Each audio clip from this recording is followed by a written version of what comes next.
So this week's episode of Thrive is all about the practices we create within our agencies.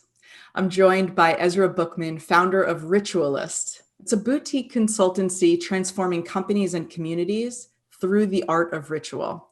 Ezra actually came onto my radar recently because Carl Sakis, my agency growth consultant friend, actually clipped out the article from the New York Times and mailed it to me. And he basically knew that this would really resonate with me and the work that I do with agency leaders. So I was really appreciative. Thank you, Carl, if you're watching this. I reached out to Ezra immediately, and here we are. So thank you for being so generous with your time and having this conversation with me today. Thank you. It's an honor and a pleasure to be here. And I love the old school clipping the actual article out. That's awesome. Do you know how excited I was to get that in the mail? I was like, this is great. When is the last time I held a New York Times? I had to write I only have the digital, so I didn't even get the paper. And so I put out a call for if anyone actually has a physical paper, could you do exactly that? And then I was like, oh, we were on the front page? I had no idea. Amazing, amazing. So for those who are tuning in to watch or listening to this conversation, I would imagine that they're probably coming to the table with a lot of different preconceived notions about what ritual is and what it is not. So I'm curious how you define it or describe it, when you're talking about what you actually do.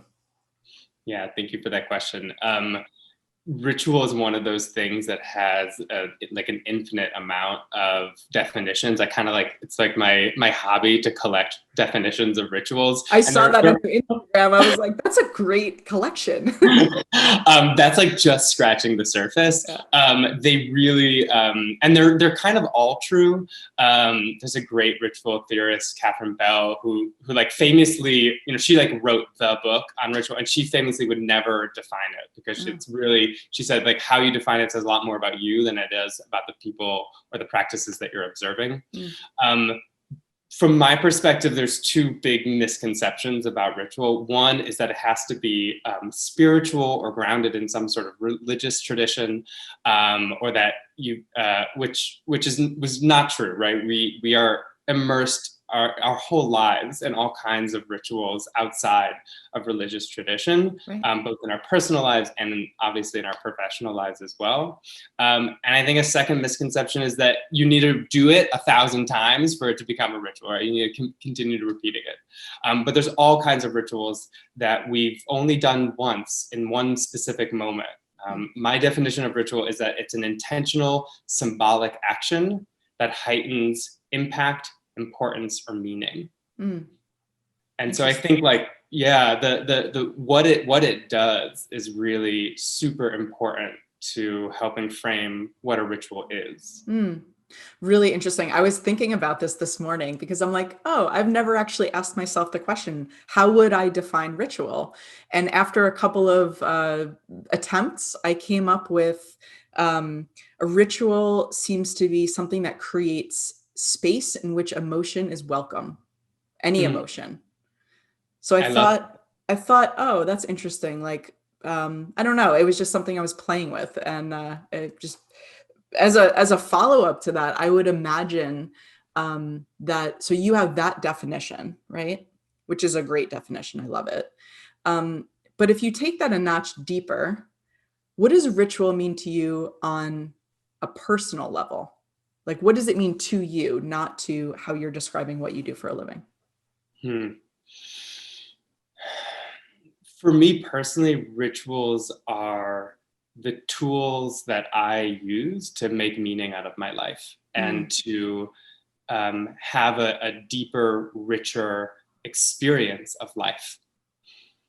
Yeah, and yeah. I think that goes in a lot of directions, right? I have rituals that help me connect to something larger than myself, something bigger than myself, expand outside, and reduce the kind of hyper individualism that I think a lot of us seem to be habitually on the pathway of. Connect across time to ground, to reflect on what was, ground myself in what is, and set intentions for what I want to be. That's often how I use rituals in my Yeah. life. Yeah. Beautiful. So, as we're thinking about this in the context of people leading agencies and having employees at those agencies who are now needing to collaborate on different work for brands, but not able to be in the same physical space, how can ritual play an important role in those situations?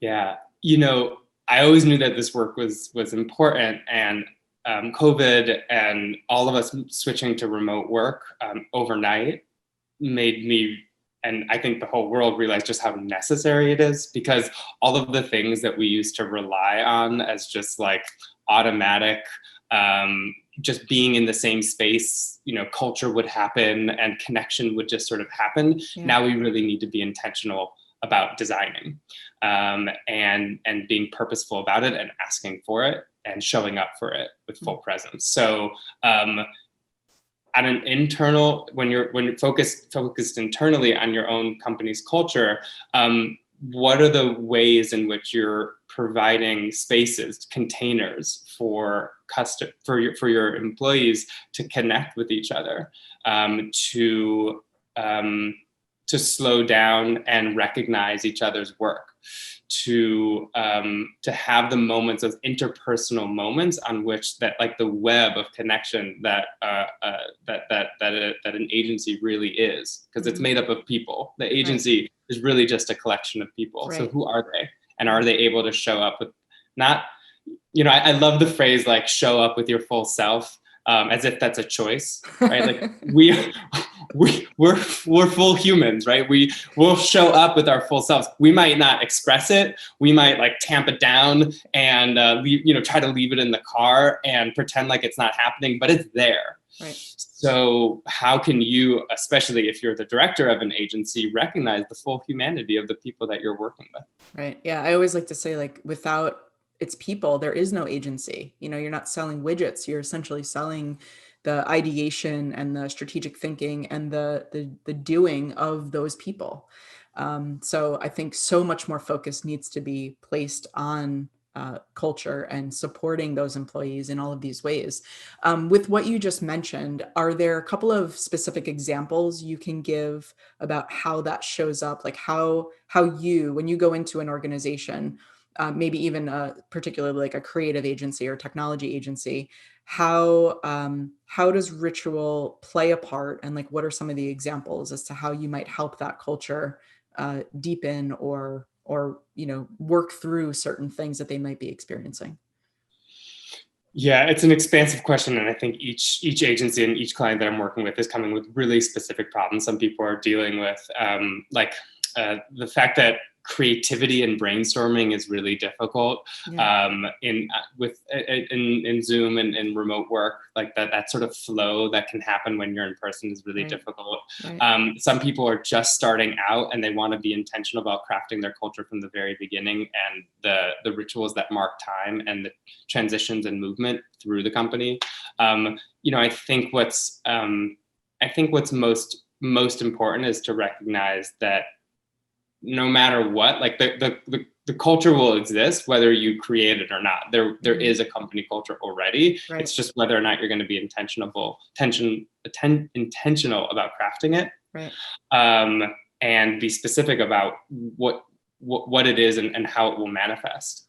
Where I always start is what are the core fundamental values of this agency? What is your vision of the world? Not just what is the next client that you're trying to chase after, but what is the bigger vision, and get people to step back and zoom out.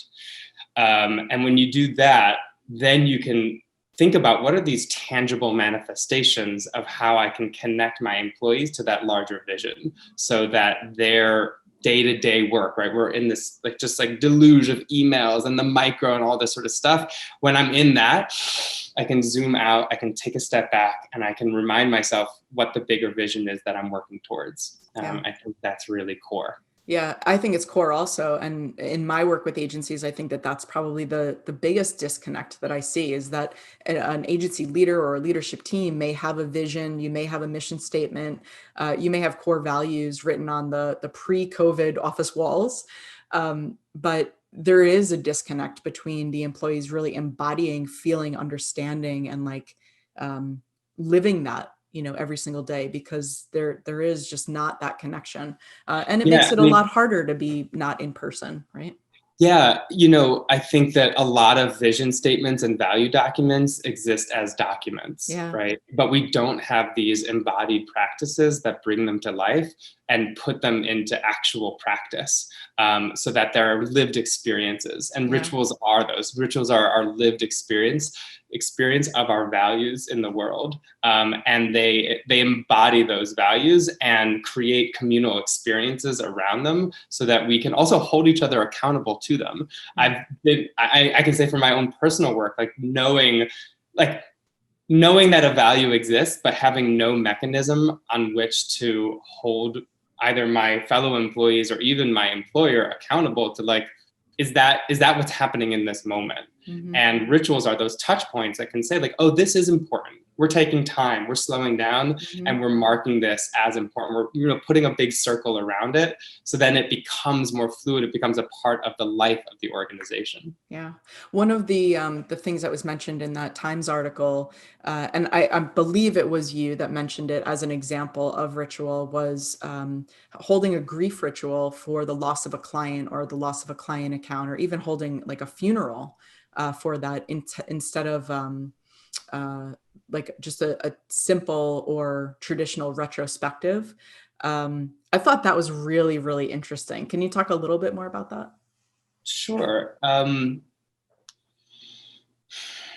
I think it's important to recognize that, like, we are full emotional beings, and that it's okay. It's okay to have an emotional experience around our work, because if we care about our work, if we care about what we're doing, if what we're doing is an extension of who we want to be in the world, and a lot of studies are showing that that is where the trend is going, then those moments of failure as well as success will have a big impact on our emotional lives. Mm-hmm. And if we expect to just sort of cruise right through it and ignore it and pretend like it didn't exist, then that unincorporated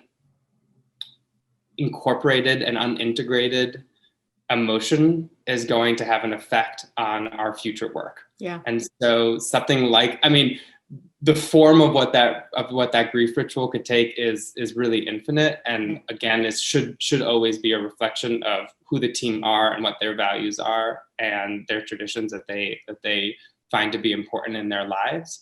But at the very least, like you said earlier, creating a container for people to have that emotional experience, and to let it go, to ultimately let it go. Yeah. Which is what all grief rituals really enable us to do, is to eventually name it, feel it, and move on. Yeah.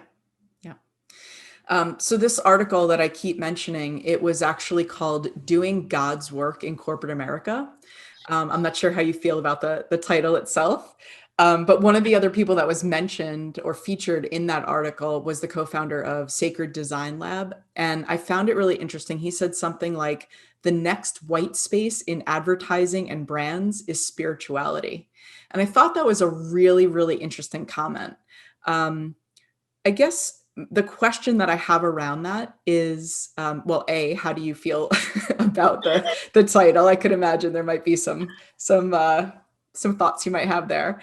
And my real question is, like, why do you believe that spirituality or divinity or even ritual has been kept so distant from business? Why have we, or even talk about it from the standpoint of emotions, why have we, why do you believe we have kept these things so distant, right? Like an emotional being state and like doing work. I'm just curious what your thoughts are on that. Okay, we need like a whole other Big podcast. question. I know. Well, you can come back for another one, but let's at least touch it, and then we'll do a part 2 maybe. All right. Well, the easier part of that question is, I don't consider myself a divinity consultant. I know. I thought it was a really strange term that they used, but go ahead. Yeah, I would never identify myself as that.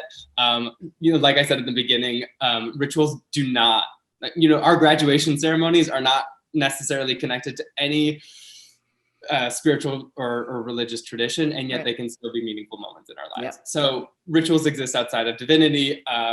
It doesn't need to be sacred. It just needs to be special. And so that's my position.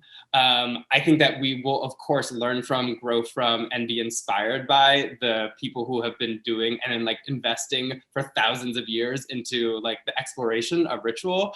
And my design practice, which is called the Ritual Lines, which identifies the 7 key components of impactful and transformative experiences, is certainly influenced by, I spent 6 years as the artistic director of a experimental spiritual community called Labtual, and as well as my art practice as well. So yes to being inspired from, but no, I'm not trying to bring God into the workplace by any means. Why is spirituality?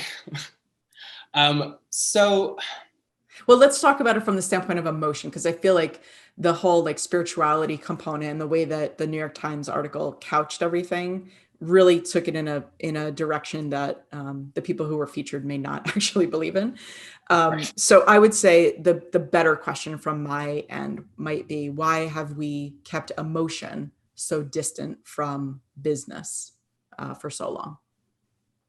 Yeah, I think that, we used to believe in work is what you do, and then all of the meaning in your life is at home. And then we switched to this concept of like work-life balance, which now seems almost like quaint, right? It's like, that's cute. Also impossible, but go ahead. Right, exactly. And I think what we're moving into right now is a understanding of a fluid experience of life, right? And that we are trying to live fully integrated lives in all of our, in our entire life, so that. And so those things are blending, right? We're moving beyond that kind of binary and thinking of just having them in balance, but having them fluid and connected. And so we spend the vast majority of our lives at work, right? More than home, more than fun, more than anything, we spend it at work. Basically sleeping and working, right? Right. And then like the occasional, I don't know, like nice meal and a movie. And so if we're spending all of our time there, of course, people are starting to ask for and demand that their work is a positive extension of their values and who they are in the world. And for me, that's a signifier that we can actually move beyond a purely exploitative kind of capitalism towards a more compassionate or a more human-centered capitalism that is still within the marketplace, of course, but has human flourishing and human growth and human value at its core. And in order to do that, we need our internal practices to reflect that, as well as our external practices. Right. And so that's probably a little bit of emotion, that's empathy, that's those sort of soft values that we thought were, that we needed to like cut off of ourselves and show up in this aggressive, hyper-masculine, patriarchal kind of mode of doing and working that is also, thankfully, finally starting to fray, and we realize the negative impacts of that on our environment, on our client, on our climate, on our souls, on our happiness, and our ability to be engaged at work. I don't know. I'm not sure if I answered, but again, I think we need a whole. No. What I was gonna say is the reason why I paused was I was having this moment of like, I don't know if like what you said in the last 2 minutes, I don't know if I've ever felt more alignment with words coming out of another human's mouth. It was, I mean, if you would like to host the rest of the show, I'm happy to have you do that. You're doing a great job. So I mean, no, it's great. It's great. And this is all what I've been talking about and writing about and doing keynotes about. And I agree with you. Like, thankfully, this is where we're at, right? Thankfully, we don't have to over index on that masculinity, or that masculine energy, the doing. The audience is very used to me saying being versus doing energy. So I guess, I'm Maybe sorry, just one other point, which is also please. the one other thing that I sort of failed to note, is that there's also a loneliness epidemic that is very real right now, and Yeah. Thank you for bringing that up. has a significant impact on our health, right? There's the recent study that says loneliness has the effect of smoking a pack of cigarettes a day on your longevity. And so, and right now, especially with remote work, a recent study says that 58% of remote workers feel disconnected from their coworkers, and that 44% feel more isolated and lonely now. And so we're at work with other humans, with other people, some people that we even actually, believe it or not, like and want to and enjoy the interactions, those professional interactions that we have. And building a community or building a strong culture that embraces that can be one of the tools that we'll use to ultimately tackle that loneliness epidemic. So at the very least, you can feel a sense of belonging at work. Yeah. Yeah. And that's what it's all about. So for those whose curiosity has definitely been piqued here, how might they apply ritual in their culture, their operations?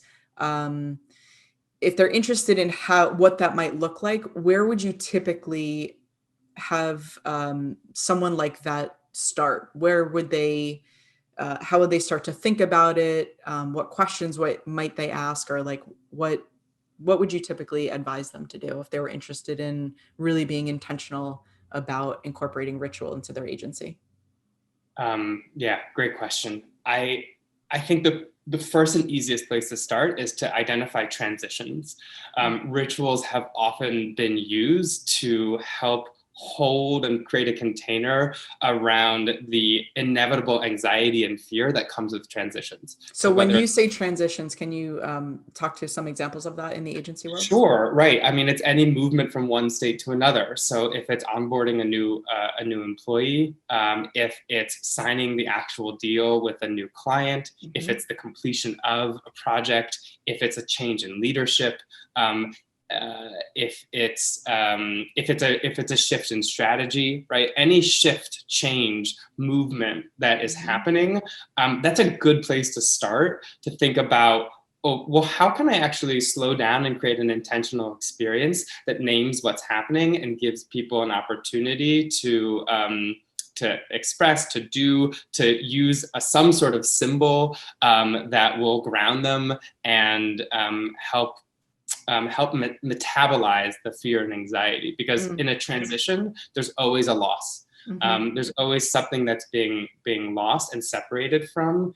And it's beautiful because you can actually move into something new, but there's that middle stage, the desert, so to speak, where you haven't fully integrated into that new state. And that's a really, can be a chaotic place. It can be an anxiety inducing place.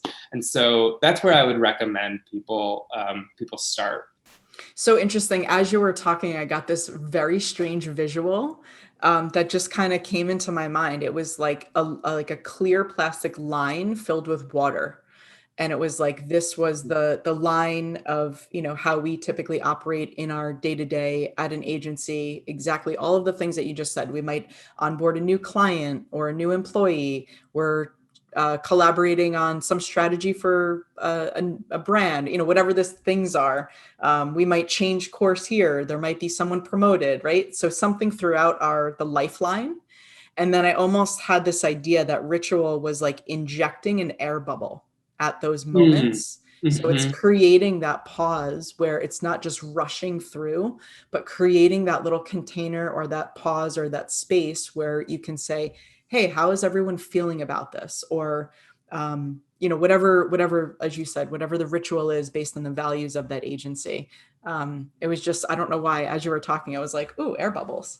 It's a beautiful image, and one, interestingly, that I've used before, right? Oh. About like, yeah, like creating a bubble in time. Mm-hmm. And rituals are often these sorts of places where magic can happen, where Yeah. transformation can Yeah. happen. And so there's a great experience designer, Ida Benedetto, who works a lot in transformation and talks about like the magic circle, Mm-hmm. right? That you like cross into this space where like anything can happen, and creating a safe container for people to step into, and then also to step out of, and like go back to work.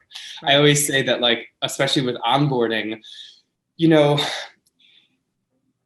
if like most people will onboard, there's the bathrooms, here's your computer password, right? And like, congratulations. Very transactional, yeah. Right, like you're here.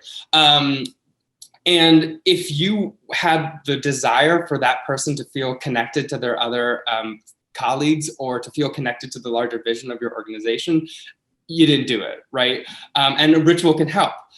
But the ritual, you also still need to show them where the bathroom is and tell them what their computer password is. Those things go hand in hand. And ritual is not this like panacea that will just like cure everything that you, all the issues that you have, and make up for not having those actual business practices that are going to actually do the work and move the work forward.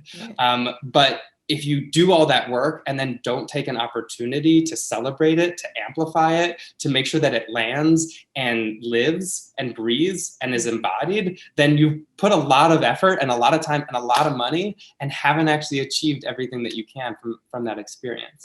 Right. And for the people who are thinking about this, from exactly what you're saying, taking that in, but also thinking about the bottom line, what we're really talking about here is creating more trust among your team members, creating a culture in which people feel more supported, a culture in which people feel like they have the opportunity to ask questions, to voice their opinions or concerns or give feedback. And ultimately what that does is it makes the work better, right? Which makes your work more effective, more valuable. Your agency then becomes potentially more irreplaceable in the minds of your existing clients and prospective new clients. So what we're talking about here is like money following value, right? And this is good for business. So it's not just good for your people, it's also good for business. Those things, I think we need to stop looking at them as two siloed ideologies, right? Like this is all part of the same circle. It's an important point, for sure. It's not necessarily what I'll lead with, because I am trying to like shift people to value different things. Yeah. But the research is really clear. There's Emma Seppala is a PhD at Stanford University Center for Compassion and Altruism, and she's done a lot of really fascinating research on engagement, which I know can be like, can be like a word, a little buzzy, but like again and again, first of all, there's very real business impacts to unengaged employees, right? Lower profitability, productivity, lower job growth, lower retention, and again, her research is showing that employees prefer workplace well-being to any kind of material benefits. Yeah. And a lot of companies are spending, have spent millions on the ping pong table and the food, which is great. But ultimately, well-being is really what employees are after, and what will ultimately result in higher engagement. And when you're saying well-being, you actually really do mean emotional well-being. Yes, full-bodied, holistic, whole human well-being. There's also really interesting research from this organization. I think that they're called Meaningful Brands, and they did this whole study on trying to determine how meaningful a brand is, and showing pretty consistently that meaningful brands had like 40% higher KPI on all sorts of metrics. And so I think, and I think that's really what Casper was saying when he was talking about spirituality being the new white space, is employees are demanding that are demanding a more full, rich, and experience of their workplace, but also consumers are demanding that the places that they're interacting with, that the clients or the products that they're purchasing are also a reflection of their values and who they want to be in the world. Right. And so how are you as an agency going to respond to that? And how are you going to help your clients who are trying to reach those people respond to that? Right. Well, I'm really happy that we're at this time, that we're seeing all of this come to fruition. It's really exciting. And I will put show notes to the New York Times article and also to your website, which is ritualist.life. Ezra, thank you so much for being here. And I really, really appreciate it.